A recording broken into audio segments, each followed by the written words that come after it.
ಕುವೆಂಪು ವಿಶ್ವವಿದ್ಯಾನಿಲಯದ 35ನೇ ಘಟಿಕೋತ್ಸವ ವಿಶ್ವವಿದ್ಯಾನಿಲಯ ಆವರಣದಲ್ಲಿ ನಡೆದಿದೆ. ಪ್ರತಿ ವರ್ಷದಂತೆ ಈ ಬಾರಿಯೂ ಸಹ ಅತಿ ಹೆಚ್ಚು ಪದಕವನ್ನು ಪಡೆದವರು ಹುಡುಗಿಯರೇ. ಗೋಲ್ಡನ್ ಗರ್ಲ್ಸ್ಗಳ ಸಂಖ್ಯೆ ಜಾಸ್ತಿ ಆಗಿದೆ.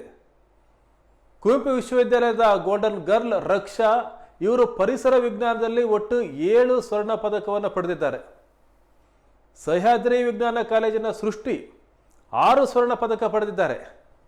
ಸಹ್ಯಾದ್ರಿ ವಾಣಿಜ್ಯ ಕಾಲೇಜಿನ ಸಹನ 5 ಸ್ವರ್ಣ ಪದಕವನ್ನು ಪಡೆದಿದ್ದಾರೆ. ಸೃಷ್ಟಿ ಜೈವಿಕ ತಂತ್ರಜ್ಞಾನ ವಿಷಯದಲ್ಲಿ ಪದಕವನ್ನು ಪಡೆದರೆ, ಸಹನಾ ಗಣೇಶ್ ಅವರು ಸಹ್ಯಾದ್ರಿ ವಾಣಿಜ್ಯ ಕಾಲೇಜಿನ ಸಹನಾ ಗಣೇಶ್ MBAನಲ್ಲಿ 5 ಸ್ವರ್ಣ ಪದಕ ಪಡೆದಿದ್ದಾರೆ. ಇನ್ನು ಸಂಜನಾ ಸಮಾಜಶಾಸ್ತ್ರದಲ್ಲಿ 5 ಸ್ವರ್ಣ ಪದಕ ಪಡೆದಿದ್ದಾರೆ. ಈ ಕುವೆಂಪು ವಿಶ್ವವಿದ್ಯಾಲಯದ ಘಟಿಕೋತ್ಸವದಲ್ಲಿ ಒಟ್ಟು 163 ಅಭ್ಯರ್ಥಿಗಳಿಗೆ PhD ಪ್ರದಾನ ಮಾಡಲಾಗಿದೆ.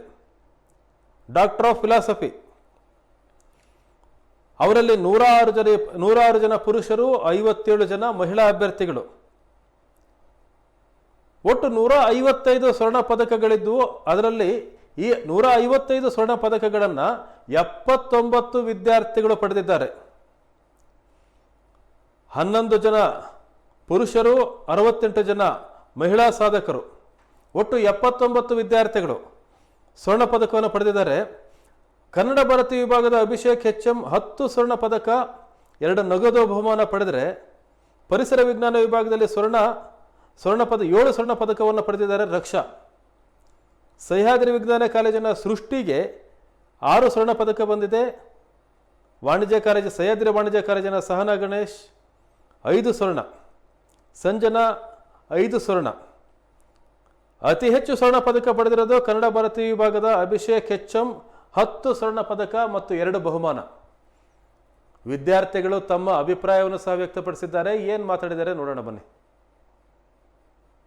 ಕನ್ನಡ ವಿಭಾಗದಿಂದ 10 ಸ್ವರ್ಣ ಪದಕಗಳು ಹಾಗೂ 2 ನಗದು ಬಹುಮಾನ ಲಭಿಸಿದೆ.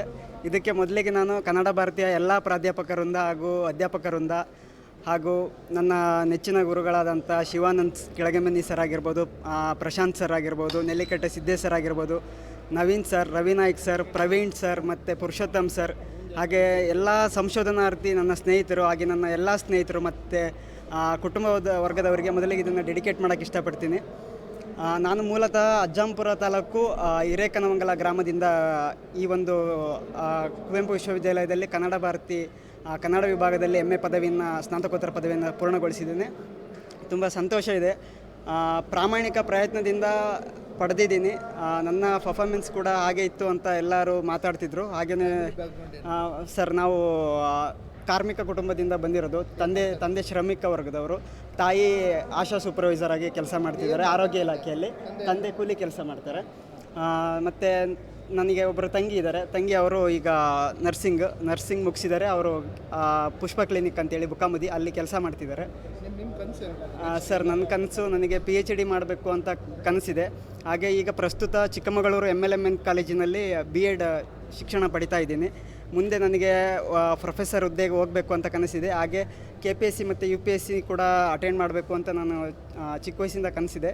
ಅದೇ ರೀತಿಯಲ್ಲಿ ನನಗೇನೆಂದರೆ ಶಿಕ್ಷಣ ಇಲಾಖೆಯಲ್ಲಿ ಕೆಲಸ ಮಾಡಬೇಕು ಅಂತ ನನ್ನ ಕನಸು.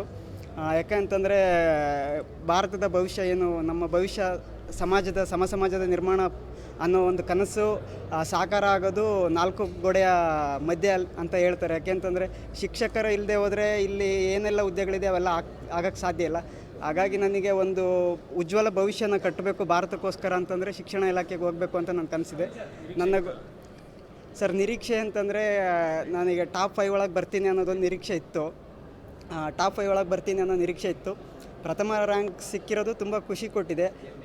ನಮ್ಮ ಸರ್ಗಳೆಲ್ಲ ಹೇಳ್ತಿದ್ರು, ನಿನ್ನ ಪ್ರಾಮಾಣಿಕ ಪ್ರಯತ್ನಕ್ಕೆ ನಿನಗೆ ಲಭಿಸಿದೆ, ಯಾವಾಗಲೂ ನಿನ್ನ ಪ್ರಯತ್ನ ಬಿಡಬೇಡ ಅಂತ ಹೇಳ್ತಿದ್ರು. ಯಾಕೆಂದರೆ ನಾನು ದ್ವಿತೀಯ PUC ಹಂತದಲ್ಲಿದ್ದಾಗಲೂ ಸ್ಟೇಟಿಗೆ 2nd ರ್ಯಾಂಕ್ ಬರಬೇಕಾಗಿದ್ದವನು ಇಂಗ್ಲೀಷ್ ಸಬ್ಜೆಕ್ಟಲ್ಲಿ ಸ್ವಲ್ಪ ಸ್ಕೋರ್ ಡೌನ್ ಆಗಿದ್ದರಿಂದ, ವ್ಯಾಲ್ಯೂಯೇಷನ್ ಇದರಿಂದ ಸ್ವಲ್ಪ ಮಿಸ್ ಆಯಿತು. ಮತ್ತು ಡಿಗ್ರಿ ಹಂತದಲ್ಲೂ ರ್ಯಾಂಕ್ ಸ್ವಲ್ಪ ವ್ಯಾಲ್ಯೂಯೇಷನ್ ವ್ಯತ್ಯಾಸದಿಂದ ಮಿಸ್ ಆಯಿತು. ಆದರೆ ನಾನು ಛಲ ಬಿಡದೆ ನನ್ನ ಗುರುಗಳಿಗೆ ನಾನು ಏನಾದರೂ ಒಂದು ಡೆಡಿಕೇಟ್ ಮಾಡಬೇಕು, ನನ್ನ ತಂದೆ ತಾಯಿಗಳಿಗೆ ಈ ಮೂಲಕ ಏನಾದರೂ ನಾನು ಕೊಡಬೇಕು ಅನ್ನೋದೊಂದು ನನ್ನಲ್ಲಿ ಹಠ ಇತ್ತು. ಹಾಗಾಗಿ ನಾನು ಈ ಒಂದು ಪ್ರಯತ್ನ ಮಾಡ್ತಿದ್ದೆ. ಎಕ್ಸಾಮ್ ದೃಷ್ಟಿಯಿಂದ, ಪರೀಕ್ಷೆ ದೃಷ್ಟಿಯಿಂದ ಯಾವತ್ತೂ ಓದ್ತಿರಲಿಲ್ಲ. ಕೇಳಿ ನಾನು ಬೇಸಿಕಲಿ ಸಾಹಿತ್ಯ ವಿದ್ಯಾರ್ಥಿ. ಸಾಹಿತ್ಯದ ಹುಚ್ಚು ಜಾಸ್ತಿ. ಏಕೆ ಅಂತಂದರೆ ನನಗೆ ಕನ್ನಡ ಅಭಿಮಾನ ಹೆಚ್ಚು. ಏಕೆಂದರೆ ನಾನು ಹುಟ್ಟಿದ ದಿನಾಂಕನೂ ಕೂಡ ನವೆಂಬರ್ 1 ಆಗಿರೋದ್ರಿಂದ ಏನೋ ಗೊತ್ತಿಲ್ಲ, ಕನ್ನಡದ ಸೆಳೆತ ಜಾಸ್ತಿ. ಎಲ್ರಿಗೂ ನಮಸ್ತೆ. ನನ್ನ ಹೆಸರು ರಕ್ಷಾ. ನಮ್ಮ ತಂದೆ ತಾಯಿ ಹೆಸರು ವಾಸುದೇವ ವಿಶಾಲಾಕ್ಷಿ. ನಮ್ಮ ಊರು ಕುಂದಾಪುರ, ಉಡುಪಿ ಜಿಲ್ಲೆಯ ಕುಂದಾಪುರ ತಾಲೂಕು. ಪರಿಸರದ ಮೇಲಿನ ಆಸಕ್ತಿಯಿಂದ ನಾನು ಈ ವಿಚಾರ ತಗೊಂಡಿದ್ದೆ, ಪರಿಸರ ವಿಜ್ಞಾನ ಅನ್ನುವಂಥ ವಿಚಾರ. ನಾನು BSc ಓದಿದ್ದು ಕೂಡ ಅರಣ್ಯಶಾಸ್ತ್ರ, ಅರಣ್ಯ ಕಾಲೇಜು ಶಿರ್ಸಿಯಲ್ಲಿ ಓದಿದ್ದು. ನನಗೆ MScಗೆ ಬಂದಾಗಿಂದ ಎಲ್ಲ ಪ್ರೊಫೆಸರ್ಸ್ ಕೂಡ ಇಲ್ಲಿ ಸಪೋರ್ಟಿವ್ ಆಗಿದ್ದರು. ಹಾಗೆ MSc ರಿಸರ್ಚ್ ಟಾಪಿಕ್ ಮೇಲೂ ಕೂಡ ಸಂಶೋಧನಾ ಕಾರ್ಯ ಮಾಡೋದಕ್ಕೆ ತುಂಬ ಸಪೋರ್ಟಿವ್ ಆಗಿದ್ದು ಎಲ್ಲದನ್ನು ಒಳ್ಳೆ ರೀತಿಯಲ್ಲಿ ನಡೆಸ್ಕೊಟ್ಟಿದ್ದಾರೆ. ಈ ಒಂದು ಮೆಡಲ್ ನನ್ನ ಡಿಪಾರ್ಟ್ಮೆಂಟ್ ಹಾಗೆ ನನ್ನ ಬೆನ್ನೆಲುಬಾಗಿರುವಂಥ ನನ್ನ ಪೇರೆಂಟ್ಸ್ಗೆ ಅರ್ಪಿಸೋದಕ್ಕೆ ಇಷ್ಟಪಡ್ತೀನಿ.